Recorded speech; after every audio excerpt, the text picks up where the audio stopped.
Good evening, everybody, and welcome to Saturday night. Tomorrow night is the WWE pay-per-view Battleground, and it's one of the newer pay-per-views. And as the Bunnyman likes to say, it's not a bad pay-per-view. It's not a great pay-per-view. It's nothing that the fans can get too excited about, but it's not anything that we go, crap, not another one. So an interesting card, but I'm not going to go over the card on this particular show. I think we all know the card already. However, I'm going to go over more of the concept of the pay-per-view. And when you hear a situation that's called a battleground, and you expect something, you expect a lot of rivalry. It's kind of like Night of Champions. You know titles are going to be defended, and with Battleground, I really think it's an opportunity for the WWE to really kind of put forth the idea of maybe pushing War Games. Um, I know it might never happen because that's Vince McMahon admitting that WCW did something better than what he did, and it's admitting that the Elimination Chamber will never be as good as War Games.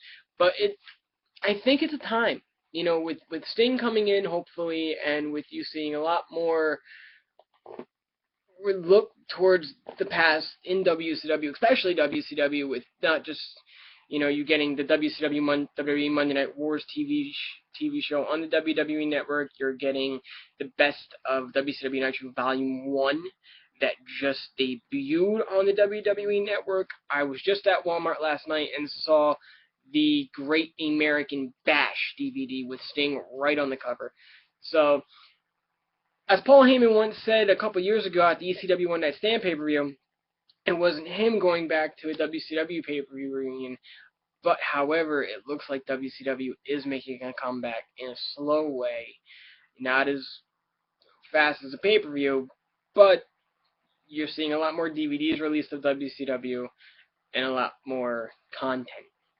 Going back to Battleground, the reason I feel that you should have a War Games style type match is because it's a perfect venue. You can have that part of the year where everybody looks forward to a war, a straight fight, and it's something you don't see anymore in this day and age. Even during the Extreme Rules, everything's still kind of pre-recorded in the sense they've gone through it too much and it's too detailed, where I think in a War Games kind of atmosphere you can see the wrestlers really let go and have some fun and just have a fight. And at the end of the day, a lot of the people that watch pro wrestling, they don't watch for the storylines, they watch because it's an exciting fight and there's always a lot of action. And I know a lot of UFC fans might jump down my throat because it's not real, it's not a real fight. But you know what? Yeah, you watch a lot of, it's like boxing. You watch a lot of UFC, you watch a lot of boxing. You're gonna have some good fights, you're gonna have some bad fights. A lot of action and a lot of just guys just kind of dancing around and twirling and trying not to get into contact. But you got to give one credit for WWE, even though it's fake. There's still a lot of action. There's still a lot of movement. There's still a lot of fight, quote unquote.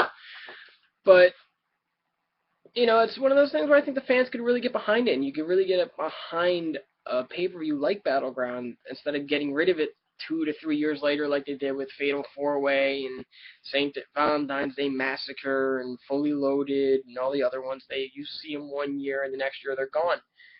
So, and I like Battleground. I think it's a good thing. I think it's something that could be done with, but see how it goes. And I wouldn't mind seeing the 2 rings in an arena again and seeing what the wrestlers could do with that, and not just the main event, but definitely the mid card.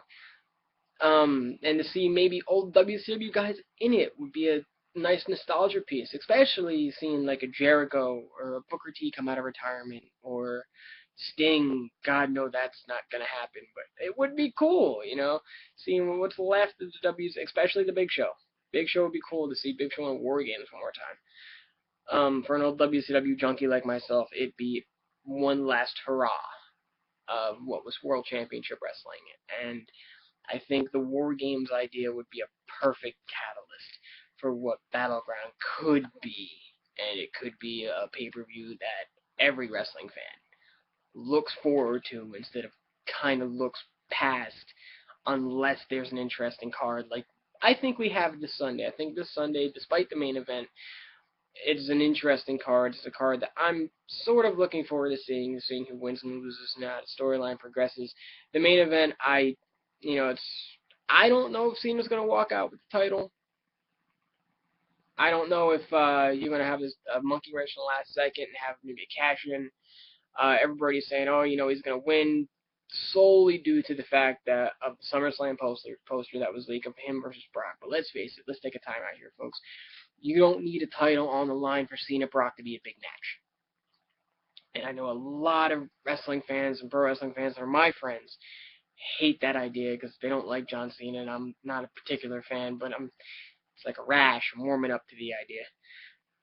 But you don't need it. It's a perfectly fine rivalry as it is. You know they both don't like each other. You've seen the Extreme Rules matches. You know the history, especially with Brock punting Cena out all those years back with a knee injury, which prompted Cena's, I think, first big major rivalry and major push. So it's a built-in rivalry, and it's not overplayed maybe as much as Cena Orton, which we've seen 1,000 times. And honestly, I could see 1,000 more. They put on great matches, and there's great heat there between the two of them. And when Cena's against Orton, he always seems to have that sensibility of being a more real kind of guy, a more real kind of character. He drifts into that area of gray with promos with Orton. He does the same thing with Brock, and I think with certain people, Cena just kind of feeds off a little bit better than when he's facing a guy that I don't know, his heart might not be into it, like a Sheamus or something. So don't discredit the main event just yet. You still might see Monkey Wrench. You still might see, Reigns walking away with it. You might see Kane walking away with it. You might see Orton walking away with it. If you guys happen to watch the interview with Triple H and Michael Cole on the WWE.com that they do every week, he said he's going to have the guy that he wants walk out with the title. So it's going to be very interesting to see what he does there, and especially with storyline-wise is going on. But Battleground is a pay-per-view that for free I'm obviously gonna watch. I am a subscriber to WWE Network, and I wouldn't pay for it per se. I'd maybe go halves with somebody. If my rating out of that is if go by yourself or get a bunch of guys together and throw in a couple of bucks, I'd do that. But don't go out of your way.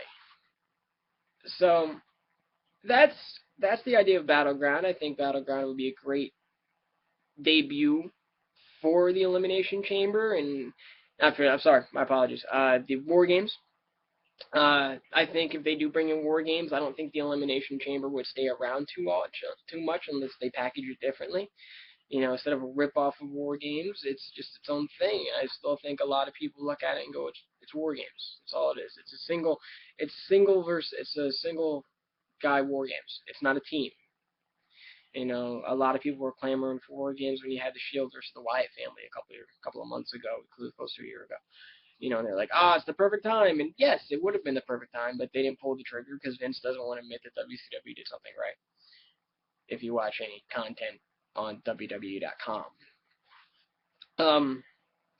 But that's that. The one thing I wanted to quick get into, I don't know how much of you that watch these videos are sports fans and watch the SBs, but if any of you happen to catch the Stuart Scott speech when he won the Jimmy V Award, he quoted Jimmy Valvano, and what Coach Valvano said was, "Don't give up, don't ever give up." And the second I thought about that, after he was getting a massive applause of how much we as wrestling fans can, sports fans can look at that, cheer, and be happy, and sit there and appreciate a guy fighting cancer, which I know is real, unlike pro wrestling, but when you sit there and you have a John Cena and a person who says to these children and people that do believe in, hey, don't give up, and we boo him.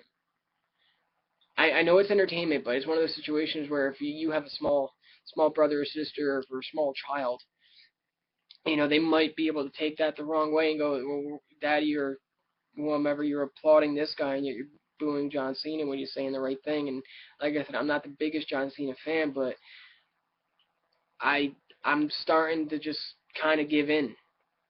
And he's not that bad in the ring anymore. He's getting better. He's never gonna be Ric Flair or Ricky Steamboat or Sting or anything like that, or Bret Hart. But for what he does and the people that say you have matches with him, they say he's a polished guy, and they trust him, and obviously the company trusts him, and I think he's giving a good message. At the end of the day, he's giving a great message to people, especially, come on.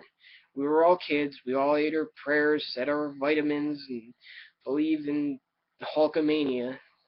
As much as we don't like to admit it, maybe some days, especially I know me, I don't.